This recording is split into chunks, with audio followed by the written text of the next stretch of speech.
Hey Internet people, Frederick Foxtrott here from Saturday Night Synthesis. Since Saturday was a down week for our recording schedule, I thought I'd follow up on a couple of concepts I explored in last week's episode titled Phonogene Dream, where I spent a little time demonstrating the MakeNoise Phonogene module for Eurorack. Now, there are a lot of interesting tutorials already on this module, so I will not spend a lot of time going through all of its features. Perhaps in the future I will contribute to the great body of work that's already out there for this module. But for now, I'm just currently writing a tune for next week's show, and I wanted to kind of take this opportunity to show how I incorporate the phonogene into the writing process. I'll link a couple of tutorials below in the full description, as well as signpost a couple of sections from last week's Saturday Night Synthesis, where I discussed the module's various functions in greater detail. As I mentioned in last week's episode, the phonogene is a core module for the sounds I like to make. I use the machine to glitch and stutter a main melody or arpeggiation while still keeping time. And I have no idea if they use a module like this, but I think my love for bands like Moog, for example, keep me coming back to the phonogene. For me, it allows the melody to drift and shift, to be clipped and glitched and mangled while still preserving the melodic beauty, its core kind of features. And this contrast is what I kind of try to tap to every time I write. So this is a pretty big and important element of my process. As always, if you find this video useful, please give it a like and consider subscribing for more modular synth and hard synth production related content that strives to be relatable and fun. So with that, okay, let's get to the rig. All right, I'll be using a sequence I've already programmed into the Moog Mother 32 and which is featured in the song I'm currently sketching out for this week's episode. I have a patch cable coming out of the Mother 32's VCA out in the patch bay and routed to the in of the phonogene. Now, we'll recall that the phonogene is controlled differently by the left and right-hand sides, with the center dealing with time, direction, and position of the sample. The phonogene has qualities of a cassette tape that is on loop. The warble and imperfect artifacts can add a warmth to the tone.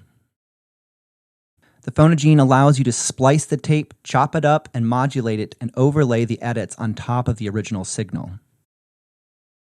Also recall that the longer recording lengths result in lower fidelity because it samples at a lower rate. Similarly, a higher fidelity sample requires more of the tape since it runs at a higher sample rate. In my writing, I typically stick to the CV patch points on the right-hand side of the module. Rather than load an audio sample into the phonogene as I did with Nancy Sinatra's You Only Live Twice, I let the main melody or sequence of the tune run through the phonogene, allowing me to sample the parts I want to manipulate and glitch out on the fly. This is basically a mix knob that bypasses the raw input signal, live on the left, and the cassette loop when fully turned right. This allows you to subtly blend the two signals. For now, we'll set it to live. So just to talk a little bit about the sequence I have programmed into the Moog Mother 32, I have essentially sequenced three separate melodies that overlap one another in succession. There is a bass melody, a mid melody, and a high melody. Then I sequence their notes in order. For instance, the first note of the bass melody serves as the first note of the sequence. The first note of the mid melody serves as the second note of the sequence. And the first note of the high melody serves as the third note of the sequence. Next, the second note of the bass melody is the fourth note of the sequence, and so on. The idea is I want to have three melodies playing concurrently, allowing the listener's ear to drift from one cadence to the other. Ideally, this will create a sense of movement as the listener shifts their attention, or as a consequence of the filtering and modulations I perform, allowing some notes prominence over others. The Mother 32 is clocked with an Arturia BeatStep Pro, which will also clock a Dr. Rhythm later when I add a few beats. The sequence goes from the Mother 32 through the phonogene, and then to an Erica Synths Pico DSP multi-effects module for a bit of reverb. So let's get the sequence started.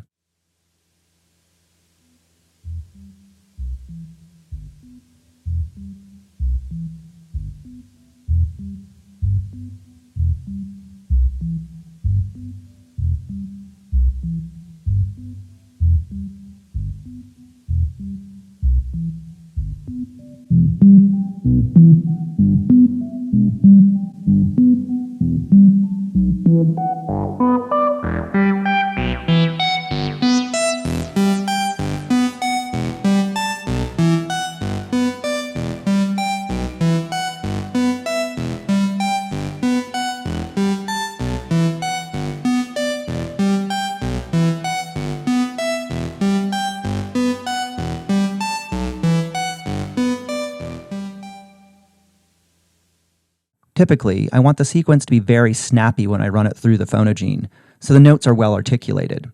So for the envelope generator, I have a very high attack and very little sustain or decay.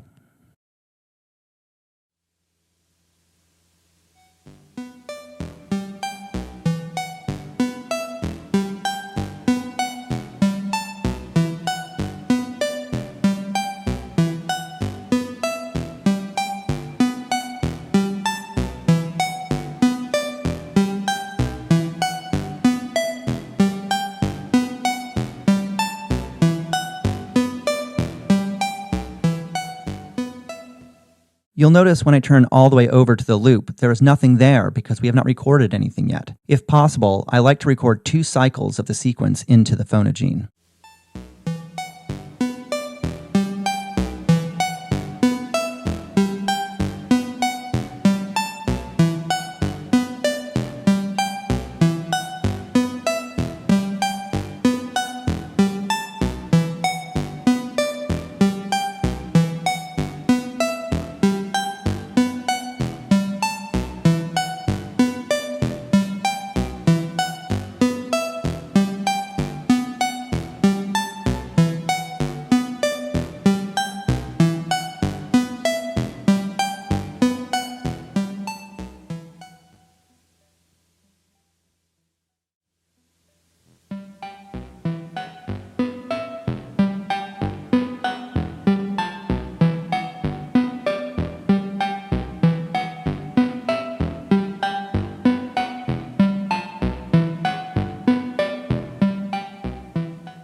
Remember, this knob here regularly quantizes the loop into splices of equal length as you turn it. It folds by a half, a quarter, an eighth, and so on. You can then roll through the spliced tape with automation via the CV patch points.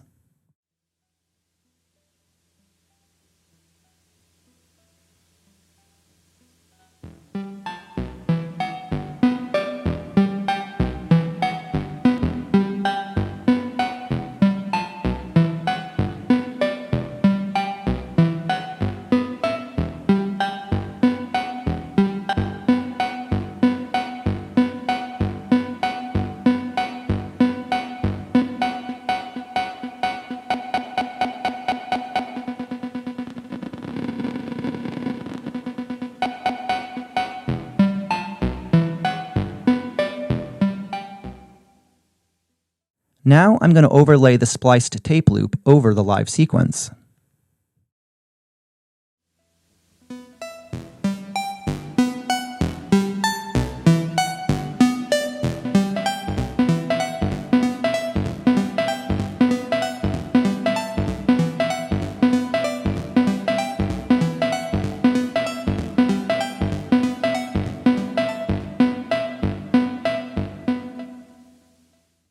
Notice, as of now, the loop is not anchored to the same gate as the live sequence from the Mother 32.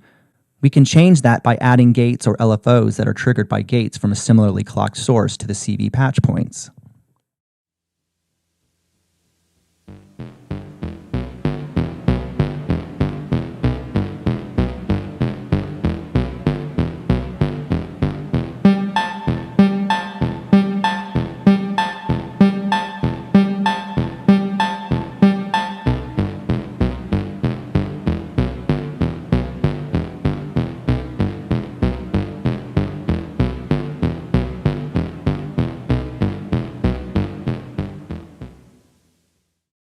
So if you listen to this collection of splices, I've now isolated the bass melody in real time. Because the Phonogene cycles through the splices and is now triggered by the gate of the Mother 32, it is responsive and will follow any increase or decrease in tempo.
let's reload the sequence into the Phonogene with a little more resonance and less decay.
Hey, thanks for watching the video. I do appreciate it. I hope it gave you a couple of ideas for working with the Phonogene. Give us a like and consider subscribing if you want to catch next week's episode of Saturday Night Synthesis. Take care. Fuck it, we'll do it live. We'll do it live. I don't give a fuck.